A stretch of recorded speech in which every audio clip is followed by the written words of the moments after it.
Hello student, welcome to YouTube study. आज की इस वीडियो में क्लास 12th केमिस्ट्री में कुछ मोस्ट इंपॉर्टेंट क्वेश्चन लेकर आए हैं जो कि बोर्ड एग्जाम 2020 में पूछे जा चुके हैं। 21 में तो प्रमोट हो चुके थे, लेकिन 22 में आने का काफी चांस है। जितने भी बच्चे 2022 में पेपर देने वाले, इन सारे क्वेश्चन को जरूर तैयार कर लीजिए केमिस्ट्री में अगर अच्छा स्कोर करना है तो। आप देख सकते हैं फ्रेंकल दोष एवं साटकी दोष किसे कहते हैं, जो कि साथ में उदाहरण भी लिखना होता है और पेपर में 4 नंबर का आता है। आप देख सकते हैं 2020 में ये क्वेश्चन पूछा गया था। ठीक है, आज की इस वीडियो में इसको देखेंगे बहुत ही अच्छे से कैसे करना है पेपर में अगर आता है तो। यहाँ पर देखिए कुलराउस का नियम किससे कहते हैं, और ये क्वेश्चन देख सकते हैं कि 2014, 15, 16, 17, 18, 19 में तो नहीं है, लेकिन 20 के बाद 21 में के बाद 22 में आने का इसका काफी चांस है। आज की इस वीडियो में इसको देखेंगे अच्छे से कैसे करना है बोर्ड एग्जाम में अगर आता है तो। यहाँ पर देखिए एक मोस्ट इंपॉर्टेंट न्यूमेरिकल भी रखा गया है, यहाँ पर अच्छे से इसको समझते हुए वीडियो पूरा एंड तक देखते रहिए और वीडियो को लाइक कर देना। अगर आप इस चैनल पर नए हैं तो तुरंत सब्सक्राइब करके बेल आइकन प्रेस कर लीजिए ताकि आपको कोई भी इंपॉर्टेंट क्वेश्चन न छूटे, आपको डेली इंपॉर्टेंट क्वेश्चन मिल सके। चलिए वीडियो को लाइक कर देना और दोस्तों में शेयर कर देना और कमेंट करके बताना कैसी लगी। सबसे पहले नंबर फ्रेंकल दोष एवं साटकी दोष क्या है, उदाहरण सहित पेपर में आता है लिखने के लिए 4 नंबर का। तो सबसे पहले इसको परिभाषित कैसे करेंगे, इसका डिफिनेशन कैसे लिखेंगे, ध्यान से देखिए। देखिए यह दोष आयनों प्रायः धनायन इसमें मतलब यूज होता है। यह दोष आयनों जैसे प्रायः धनायन के अपनी जालक स्थिति होकर, किस स्थिति से, तो जालक स्थिति से होकर त्याग अंतराकाशी स्थान को ग्रहण कर लेते हैं। क्या कर लेते हैं, अंतराकाशी स्थान को क्या कर लेते हैं, ग्रहण कर लेते हैं। और यह दोष प्रायः उन आयनिक यौगिकों में पाया जाता है जिनमें क्रिस्टल संरचना की समन्वय संरचना का मान कम होता है। ठीक है, अब इसमें देखिए तथा ऋणायनों का आकार धनायनों के आकार में काफी अधिक होते हैं। ऋणायनों का जो आकार होता है वो आकार काफी अधिक होता है किसके, धनायन के। तो ये जो दोष होता है ये फ्रेंकल दोष में कहलाता है। ठीक है, और पूछ रहा है इसमें कि आप बताइए कि उदाहरण इसमें क्या होगा। तो जैसे कि उदाहरण आपको मैं बता देता हूँ। सबसे पहले जैसे कि AgCl का मतलब क्या हुआ, सिल्वर क्लोराइड। यहाँ पर देखिए सिल्वर क्लोराइड। और एक और मैं बता देता हूं जैसे कि AgBr मतलब कि सिल्वर ब्रोमाइड। ठीक है, सिल्वर ब्रोमाइड। इसमें देखिए क्या होता है कि इसमें जो यहाँ पर मैंने परिभाषा में आपको बताया है कि अपनी कक्ष जो जालक स्थिति है ना, इस स्थिति को मतलब त्याग करके छोड़ करके अंतराकाशी स्थान को ग्रहण कर लेते हैं। जो ग्रहण कर लेता है और ये जो ग्रहण करता है उस समय जो दोष उत्पन्न होता है वह दोष प्रायः उन आयनिक यौगिकों में पाया जाता है। जो आयनिक यौगिक होते हैं मतलब धनायन और ऋणायन, तो काफी इसमें प्रायः आप कौन सा आयन देखते हैं, धनायन। ठीक है, तो AgCl सिल्वर क्लोराइड हो जाएगा, AgBr सिल्वर ब्रोमाइड। इसमें बताया जा रहा है इसमें कि जो AgCl है इसमें कुछ Ag के, यहाँ पर Ag के आयन जो है धनायन मान लीजिए अपने जालक स्थान, जो जालक स्थल है, जालक स्थल से निकल कर चालक के मध्य बिंदु के प्रकाशिक स्थल में चले जाते हैं, जो कि वो क्या कहलाता है, उसी दोष को फ्रेंकल दोष कहते हैं। ठीक है, आप अच्छे से अगर पढ़े होंगे तो आपको समझ आ रहा होगा। इसके बाद आपको बताया जाए इसमें साटकीय दोष। पेपर में दोनों का पूछेगा तो आपको ऐसे ही लिखना होगा। साटकीय दोष किसे कहते हैं, इसका डिफिनेशन पहले कैसे लिखेंगे, तो ध्यान से देखिए। यहाँ पर मैं इसका बताते चल रहा हूँ।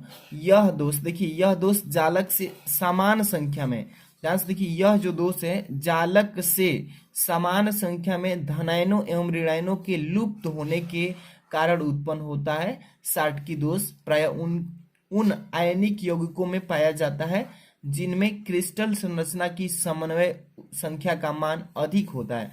क्या रहा है कि जिनमें क्रिस्टल संरचना की समन्वय संख्या का मान क्या होता है, अधिक होता है, तथा धनायन एवं ऋणायन लगभग समान आकार के होते हैं।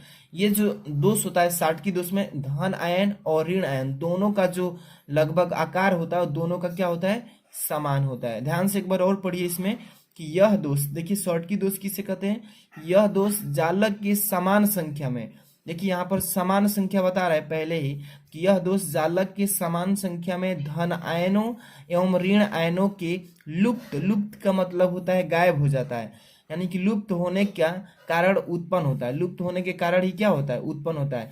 यानी कि धन आयन भी गायब हो जाएगा और ऋण आयन दोनों जब लुप्त होंगे तो वहां पे कौन सा दोष उत्पन्न होने लगेगा, साटकी दोष।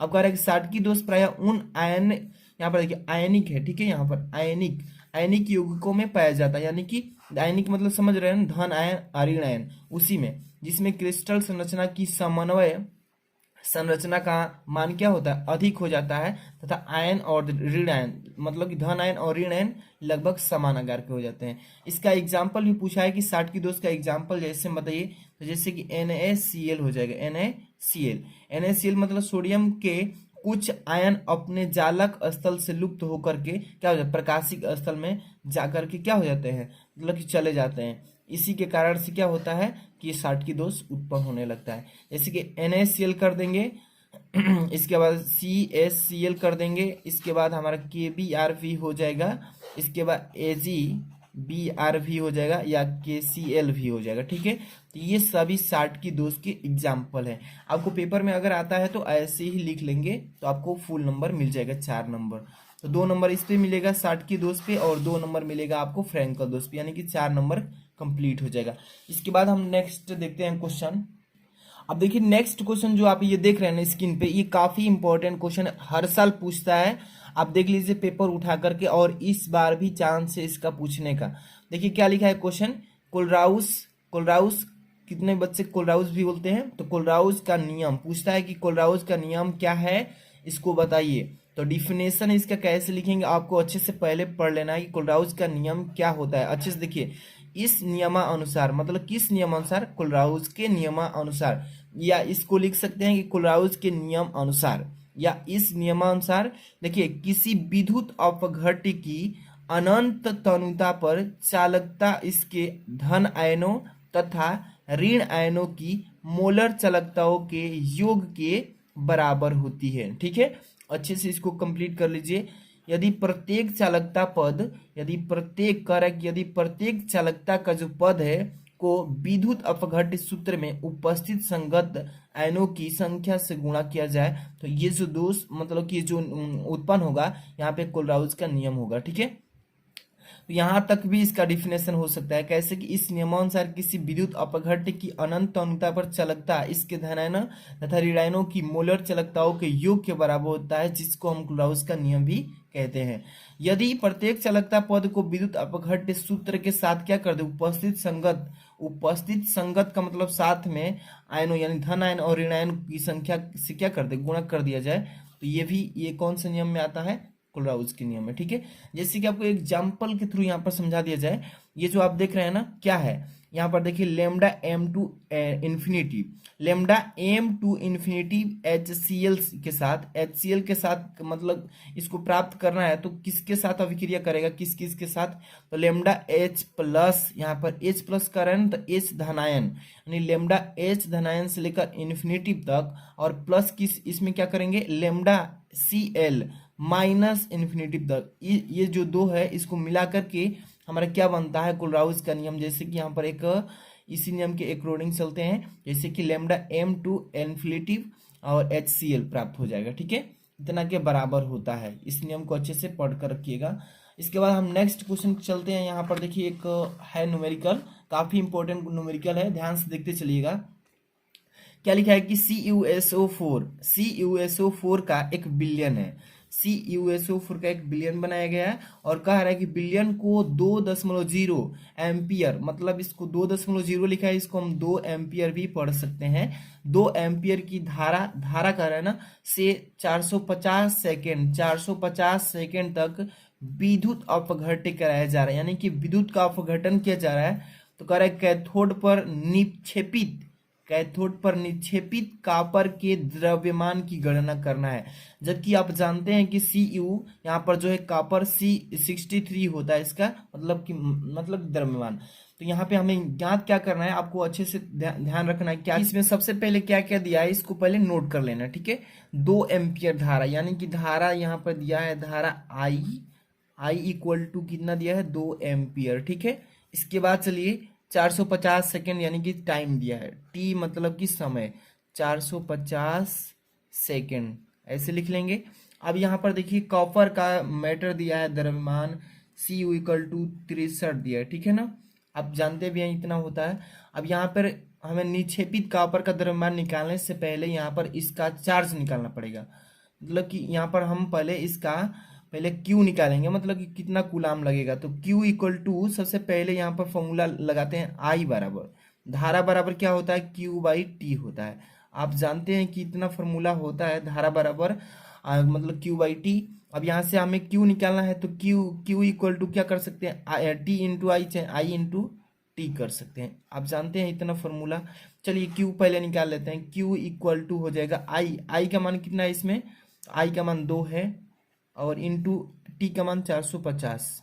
यहाँ पे मल्टीप्लाई कर दीजिए सिंपल तरीके से। Q इक्वल टू 450 दूनी के 900, और गुलाम का मान Q का मान गुलाम, ठीक है, आवेश का मतलब गुलाम। इतना निकल लिया हम लोग चार्ज इसका। अब यहाँ पर हम लोग क्या निकालना है इसमें। अब जानते हैं कि कैथोड जो होता है, कैथोड पर यहाँ पर लिख देते हैं कैथोड पर अभिक्रिया जब कराते हैं तो ये होता है Cu, यहाँ मतलब कि 2+2 कर देंगे, और यहाँ पर +2E मतलब कि माइनस, और यहाँ पर रिएक्शन कराते हैं तो कॉपर प्राप्त हो जाता है, जो कि सॉलिड स्टेट में, मतलब कि ये हमारा ठोस अवस्था में प्राप्त होता है। तो आपको याद होगा ये वाला अभिक्रिया, जबकि Cu2++2 इलेक्ट्रॉन मुक्त होता है तो हमारा ये तैयार हो जाता है क्या, कॉपर, जो कि सॉलिड स्टेट में। तो ये वाला आपको मालूम होगा। अब यहाँ से आपको मालूम है, ध्यान दीजिए कि 2F से क्या प्राप्त होता है, कॉपर। क्या प्राप्त होता है, कॉपर मिलेगा यहाँ से। अब देखिए यहाँ पर 2F, एक F बराबर कितना मान होता है कूलाम में, तो 96,500 कूलाम मान प्राप्त होता है। आप तो जानते हैं। अब यहाँ से देखिए 2F का मान निकालें, 2 और F यहाँ पर करें 2F इक्वल टू, आप जानते हैं कि यहाँ पर सिंपली सी छोड़िए इसको। अब यहाँ पर हम डायरेक्ट गुणा कर लेते हैं, 2 में F, तो F का मान इतना है, तो 2 गुणे क्या कर लेंगे, 96,500, ठीक है। ये कूलाम में होगा, कूलाम, यहाँ पर कूलाम लिख लेंगे। अब यहाँ पर देखिए ये किसके, कॉपर के इक्वल होगा, बराबर। अब यहाँ पर सिंपल तरीके से एक कूलाम का भी मान निकाल सकते हैं। एक कूलाम बराबर सीधे बट्टा में हो जाएगा कितना, 1 में ये मान आ जाएगा 2 गुणे 96,500, ठीक है। अब यहाँ पर सिंपल तरीके से एक कूलाम का भी मान हम लोग निकाले थे, इधर कितना आया था, अभी कूलाम का मान मतलब आवेश का मान कितना आया था, 900 कूलाम। यहाँ से मान रख लीजिए 900 इक्वल टू, यहाँ पर लिख लेंगे कितना, तो 2 गुणे 96,500, ठीक है, बटा के नीचे। अब इसको क्या करना है, सिंपल तरीके से सॉल्व कर लेना है। इसको सॉल्व करेंगे तो ये 9 ऊपर चला जाएगा, और इसको हम लिख लेते हैं कितना, तो 1/2 कूलाम। यहाँ पर ध्यान दीजिए, पूछा है कॉपर के द्रव्यमान पूछा है, तो कॉपर का द्रव्यमान यहाँ पर निकालेंगे। अब सीधे कॉपर का द्रव्यमान, एक कॉपर का द्रव्यमान अभी निकाल लेते हैं यहाँ पर। तो कॉपर यहाँ पर द्रव्यमान MCU यानी कि मास ऑफ कॉपर यहाँ पर निकालेंगे, तो यहाँ पर हो जाएगा 63। यहाँ पर Cu का मान कितना दिया था, 63 दिया था ना, वही रखेंगे यहाँ 63 और गुणे 900, ठीक है, ये वाला। और बटे में जो ये है 2 गुणे 96,500, ठीक है। 2 0 से 2 0 काट लीजिए, 63 गुणे 9 कीजिए, और 2 गुणे 965, इसमें गुणा कर दिए 965 गुणे 2, और 63 गुणे 9 भाग करेंगे तो MCU मास ऑफ कॉपर कितना निकल कर आएगा, तो 0.293 ग्राम, ठीक है। यही हो जाएगा मास ऑफ कॉपर। यही पूछा था क्वेश्चन में, और काफ़ी इंपॉर्टेंट क्वेश्चन है। इसको 1-2 बार देखिए। वीडियो पसंद आई तो लाइक शेयर कर देना। मिलते हैं नेक्स्ट वीडियो में। Thanks for watching.